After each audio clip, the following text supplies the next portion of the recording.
Hello everyone mga kapatid, nandito na naman po si Malo del Santos para po magbigay tayo ng opinion about po sa mga kaso-kaso. Ano po? Dahil balita ko, kakasuhan daw po isa si Kapiso at yung iba pa.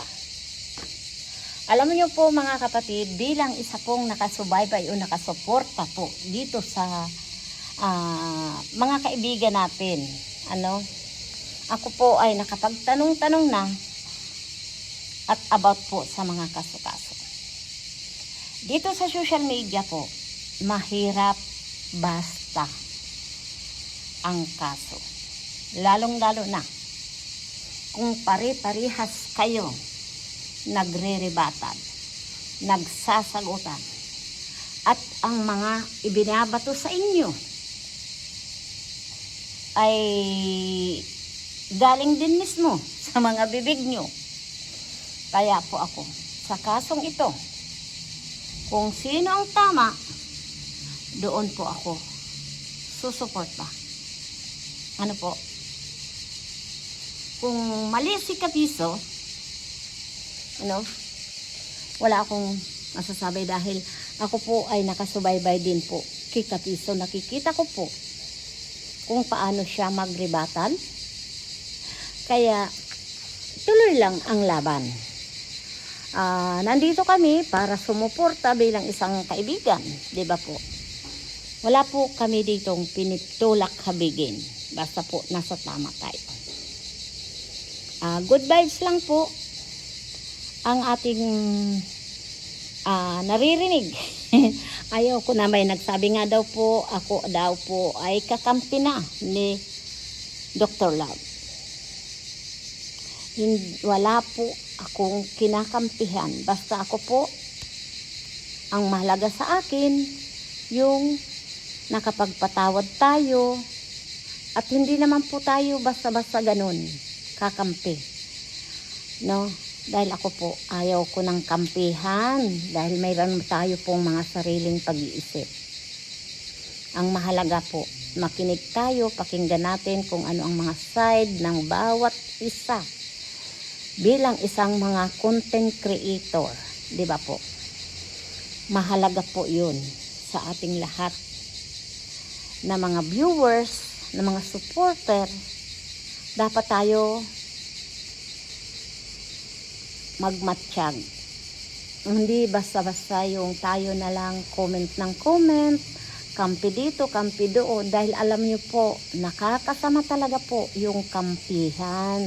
Hindi nakakabuti. My own experience po. Hindi maganda ang kampihan dahil kahit mali na, kakampihan nyo pa, hindi po maganda.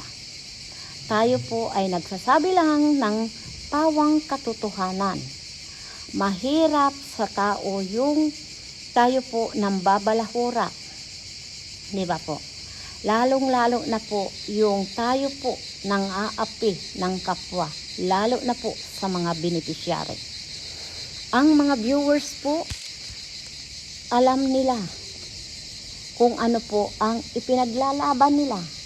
Sabi nga po, ang kampihan hindi po maganda. Bawat isa po tayo ay may mga kanya-kanyang paniniwala, opinyon, at higit sa lahat, wag po tayo mga hamak ng kapwa natin. Mahirap man, mayaman man, nasa tama lang po tayo. Gitna lang tayo. Na mahirap po yung tayo po mismo ang mangbabalahura o mga api sa ating mga beneficiary. Diba po?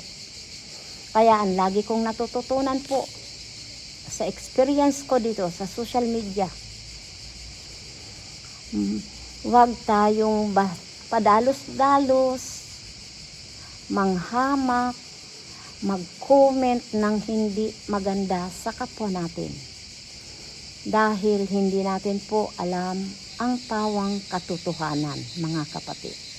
Naririto tayo mag-observe bilang isang mamamayang Pilipino. Ano po? At lalong-lalo na po, tayo po ay may kanya-kanya pong paniniwala, opinion, sa bawat isa. Yun lang ang masasabi ko po. Kung sino po ang tama, doon tayo. About naman sa mga kaso-kaso, ay titignan natin. Dahil hanggat po alam ko kung sino ang tama, ay nandito po ako para magsuporta. Ibibigay ko po ang 100% kong suporta. Sa tama lang po tayo, no? Na wala tayo pong inaagrabyadong kaibigan. Dahil tayo po magkakaibigan, ayaw ko po na tayo po ay maglalaban-laban at ayaw ko na po yung issue, no? May nakaroon na po ako ng experience. Nakakapagpatawad po tayo. Napakasarap sa buhay yung malaya tayo kung nasaan man tayo, no? Walang kampihan. At alam ko sa bawat isa sa atin may kanya-kanya pong paniniwala, di ba? Ipaglalaban natin kung ano po yung totoo, dahil hindi naman tayo mga bulag, pipi, bingi. Ang katotohanan lang ang suportahan natin. Ang katotohanan lang po ang paniniwalaan natin. Kung ano man ang mga naririnig natin, mga usap-usapan sa bawat live, alam natin kung sino ang mali at sino ang tama. Diba po? Dahil nandito tayo sa social media, pagalingan nga po para magkaroon ng revenue. Di ba po? Pero nagkakaroon nga po tayo ng mga revenue, marami naman tayo pong binabalahura, marami naman tayo pong sinusumbatan, kasi po ang pagtulong ay walang panunumbat yan. Naging aral na po yan sa akin kay Dr. Love, no? Na charot-charot ko lang, pero yun nga, nangyari na yung dapat nangyari, pero sapat na yung humingi siya ng tawad sa akin, at ganun din po ako. At masarap po ang magpatawad, mga kapatid. Wala tayong problema sa kanila. Huwag natin problemahin ang problema ng iba. At least po, alam natin sa sarili natin, ayaw ko po ng ma-stress, sa totoo lang. Dahil ang stress po, yan po ang pagsisimulaan ng sakit, di ba po? Kaya masarap mabuhay ng walang sama ng loob. Malay mo, mga kapatid, bukas pangalawa, kinuha na tayo ni God. May bit-bit pa tayo na mabigat, na hindi tayo marunong magpatawad sa kapwa natin. Ang gusto natin, puro issue. Di ba po? Kaya mga kapatid, pakinggan natin kung ano itong mga kaso-kasong ito, at subaybayan natin, dahil iyan ay pagtanong-tanong ko na po. Tandaan niyo po, may sariling lawyer na si Malo de los Santos. Ano po? Dahil alam niyo po, kahit anong gawin natin ay may tamang proseso dyan. Huwag tayong masyadong mayabang. Huwag tayong masyadong pabida-bida sa social media. Dahil alam natin ang katotohanan, mga kapatid. Hanggang dito na lang. Please support natin yung tama. Di ba po? Please, sana maunawaan niyo po ang mga sinasabi ko po. Kung sino ang tama, doon tayo. Mabuhay tayong lahat, mga kapatid. Sana po magmatsyag tayo.